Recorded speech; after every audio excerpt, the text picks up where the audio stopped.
الله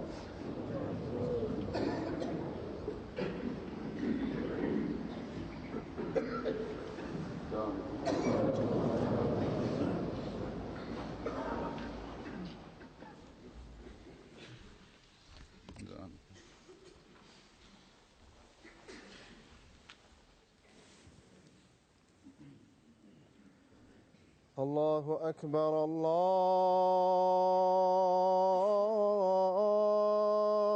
أكبر الله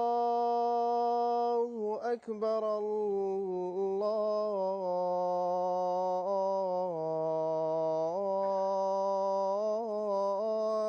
أكبر. أشهد أن لا إله إلا الله.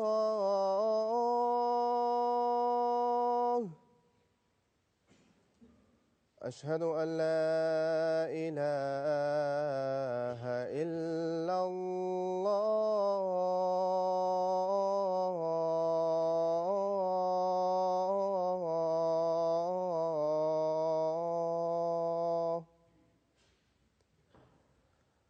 أشهد أن محمدًا رسول الله.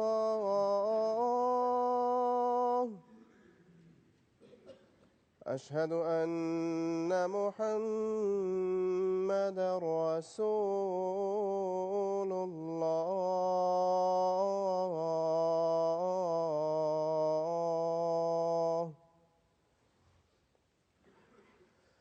حي على الصلاة.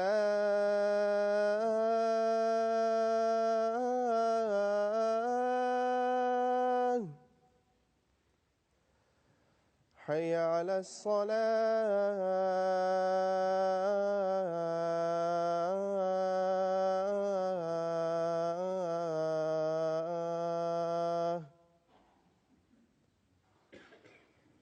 حي على الفلاح.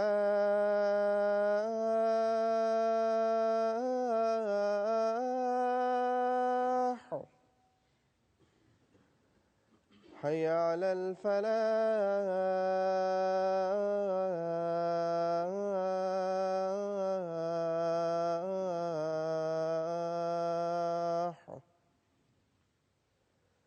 الله أكبر الله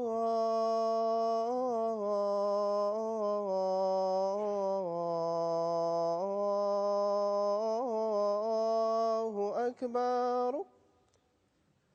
لا إله إلا الله.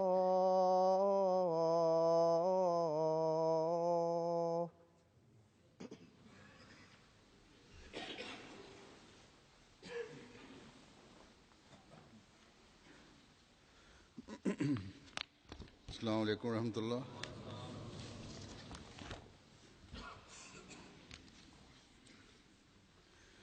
أشهد أن لا إله إلا الله وحده لا شريك له وأشهد أن محمدًا عبده ورسوله. أما بعد فأعوذ بالله من الشيطان الرجيم. بسم الله الرحمن الرحيم. الحمد لله رب العالمين. الرحمن الرحيم. مالك يوم الدين. إياك نعبد وإياك نستعين. اهدنا الصراط المستقيم. صراط الذين أنعمت عليهم غير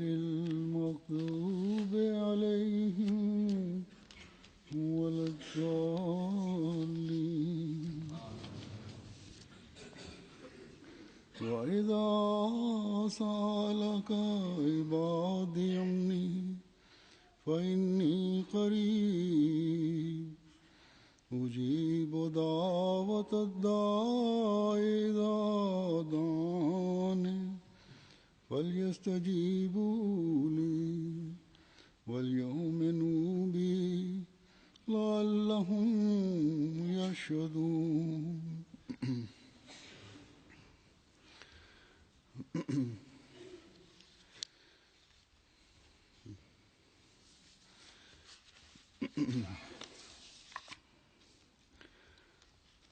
انشاءاللہ تعالی 2 دن بعد 26 دسمبر کو قادیان میں جلسہ سالانہ شروع ہو رہا ہے.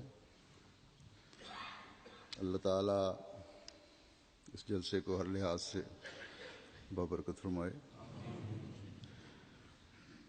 برِ صغیر کی تقسیم کے بعد قادیان کے جلسہ سالانہ میں اتنا پھیلاؤ اور وسعت کچھ سال تک نہیں رہی جو 47 سے پہلے ہوتی تھی.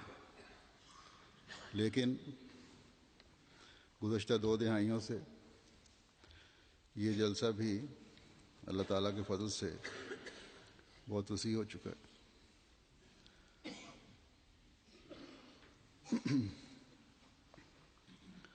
1991 میں حضرت خلیفۃ مسیح رابع کا دورہ ہوا، کافی تعداد میں لوگ آئے. اس کے بعد پھر ایک زیادہ تعداد میں لوگوں کا آنا شروع ہو گیا. پھر 2005 میں جب میں گیا ہوں اس وقت بھی بہت بڑی تعداد آئی. اس کے بعد اللہ تعالیٰ کے فضل سے حاضری بڑھ رہی ہے. گو اتنی تو نہیں ہوتی جتنی 2005 میں تھی، لیکن بہرحال اضافہ ہوتا رہتا ہے. گزشتہ چند دنوں سے جلسے کے انتظامات کے بارے میں قادیان سے رپورٹس وغیرہ آ رہی تھیں انتظامات کی. ان رپورٹس کو دیکھنے سے روا کے جلسوں کا تصور بھی سامنے آ گیا. یہ دن آج سے 27 سال پہلے تک روا اور پاکستان کے احمدیوں کے لیے عجیب روح پرور ماحول کے دن ہوتے تھے، جب روا میں ہر طرف جلسے کے انتظامات کے لیے تیاریاں ہو رہی ہوتی تھیں. ہر طرف ایک شوق، جذبہ اور گہما گہمی نظر آتی تھی. اسکولوں میں جو جماعت کے اسکول تھے روا میں، افسر جلسہ سالانہ کے دفتر کی طرف سے ڈیوٹی فارم ہر احمدی طالب علم کو آتے تھے جو وہ پر کرتا تھا کہ وہ کہاں ڈیوٹی دینا چاہتا ہے. اگر جلسہ کی انتظامیہ کو اپنی کوئی خاص ضرورت نہیں ہوتی تھی کسی جگہ لگانے کی، تو عموماً بچوں اور نوجوانوں کو ان کی ثوابدید پر ہی ڈیوٹیاں لگائی جاتی تھی. ڈیوٹی چاہے اپنی مرضی کی ملے یا جلسے کی انتظامیہ اپنی ضرورت کے مطابق تفویض کرے، نوجوانوں میں خدمت اور ڈیوٹی دینے کا ایک عجیب جذبہ ہوتا تھا. 27 سال میں ایک نسل جو شروع پیدا ہوئی اب بھرپور جوانی میں ہے، اور وہ جو نوجوان تھے وہ انصار اللہ میں شامل ہو گئے، بلکہ انصار اللہ کی صف اول ہے 55 سال سے اوپر کے، ان میں چلے گئے ہوں گے.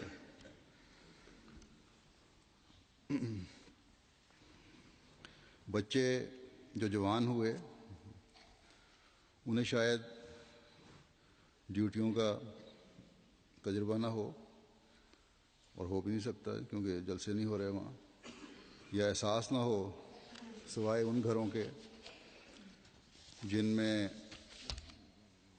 جلسے کا ذکر چلتا رہتا ہے،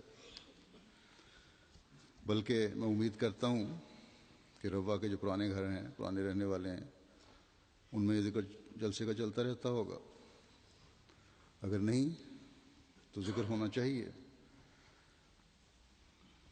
تاکہ اس ماحول اور اس جذبے کو تازہ دم رکھیں وہ نئی آنے والے بچے بھی اور نسل بھی. اس لیے نہیں کہ نئی نسل حسرت کرے، بلکہ اس لیے کہ نئی نسل اپنے اندر ایک عزم پیدا کرے، مایوس نہ ہو، بلکہ ایک عزم ہو کہ عارضی پابندیاں ہماری روح کو مردہ نہیں کر سکتی، ہمیں مایوس نہیں کر سکتی، ہمیں اللہ تعالیٰ کے حضور جھکنے اور اس سے مانگتے چلے جانے میں روک نہیں بن سکتی. ہمارے ایمان اور یقین کو ڈگمگا نہیں سکتی کہ پتہ نہیں اب وہ دن دوبارہ دیکھنے نصیب بھی ہوں گے یا نہیں. جب ہر بچہ، بوڑھا اور جوان ایک جوش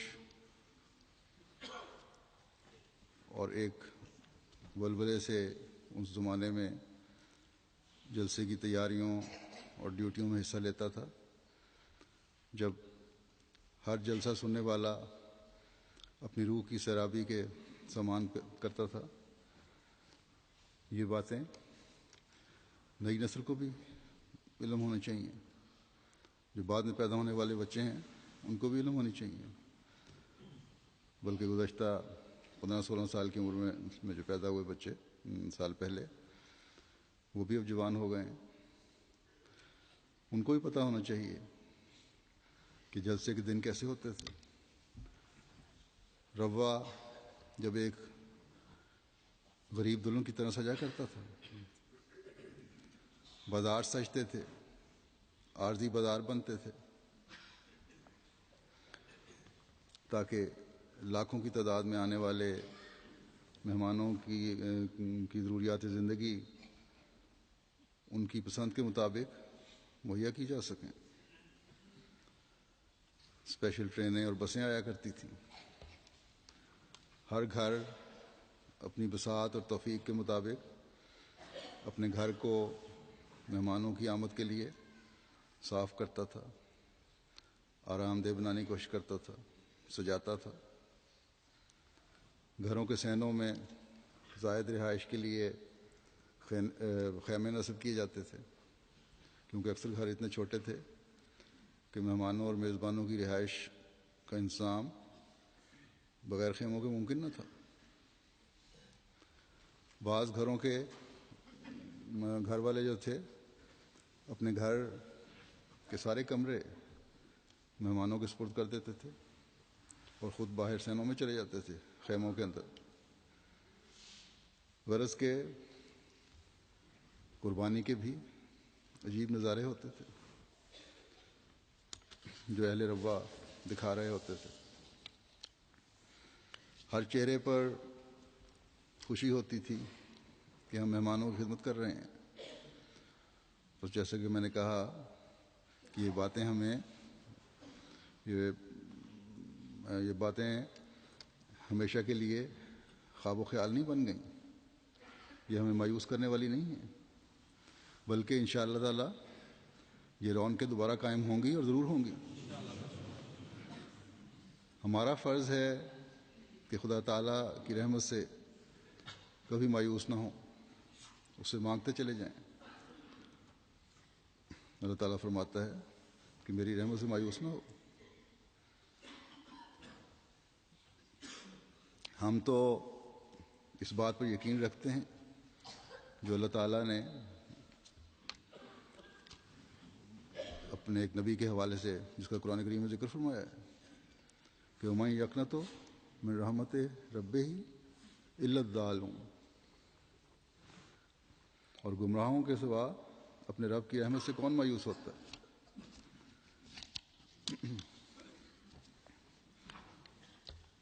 ہمیں یہ مایوسی تو نہیں کہ وہ دن لوٹ کر نہیں آئیں گے یا کس طرح آئیں گے.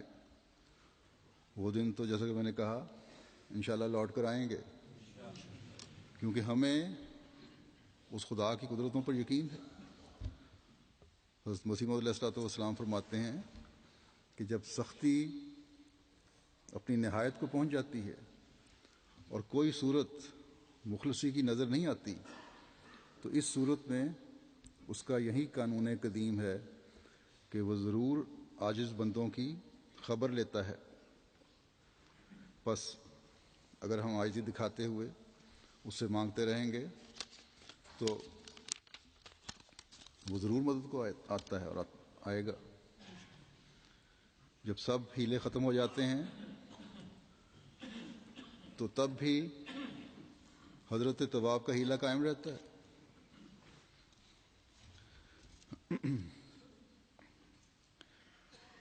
جب خدا تعالیٰ ایک جگہ فرماتا ہے کہ وہ والذی ينزل الغیث من بعد ما قنطوا وینشر رحمتہ وهو الولی الحمید، اور وہی ہے جو مایوسی کے بعد بارش اتارتا ہے اور اپنی رحمت پھیلا دیتا ہے. وہی کارساز اور سب تعریفوں کا مالک ہے. تو یہ خدا تعالیٰ کا عموم ہے، روحانی زندگی میں بھی جسمانی زندگی میں بھی. جب خدا تعالیٰ عمومی طور پر مایوس لوگوں کو رحمت سے نوازتا ہے تو جو مومن ہیں جن کے بارے میں اللہ تعالیٰ فرماتا ہے اللہ ولی الذین آمنوا، کہ اللہ تعالیٰ ان کا ولی ہے جو ایمان لانے والے ہیں، جو سچے مومن ہیں، ان کو مایوسیوں میں نہیں ڈالتا، بلکہ ایسے مومنوں کو جو اس کے آگے جھکنے والے ہیں، جو عاجزی کی انتہا کو پہنچے ہوئے ہیں، ان کی ضرور خبر لیتا ہے، ان کی مدد کے لیے ضرور آتا ہے، اپنی رحمت کو ان کے لیے وسیع تر کر دیتا ہے، جس کا اعلان اللہ تعالیٰ نے ان الفاظ میں کیا ہے کہ وَيَسْتَجِيبُ الَّذِينَ آمَنُوا وَعَمِلُوا الصَّالِحَاتِ وَيَزِيدُهُم مِّن فَضْلِهِ، اور مومنوں اور نیک عمل کرنے والوں کی دعاؤں کو قبول کرتا ہے اور اپنے فضل سے بہت بڑھا کر انہیں دیتا ہے. بس اللہ تعالیٰ کے نوازنے کے طریقے اور معیار انسانی سوچوں سے بہت بالا ہیں. بس جب ایسے خدا پر ہم ایمان لانے والے ہیں تو کوئی وجہ نہیں کہ حالات اور پرانی یادیں ہمیں مایوس کریں.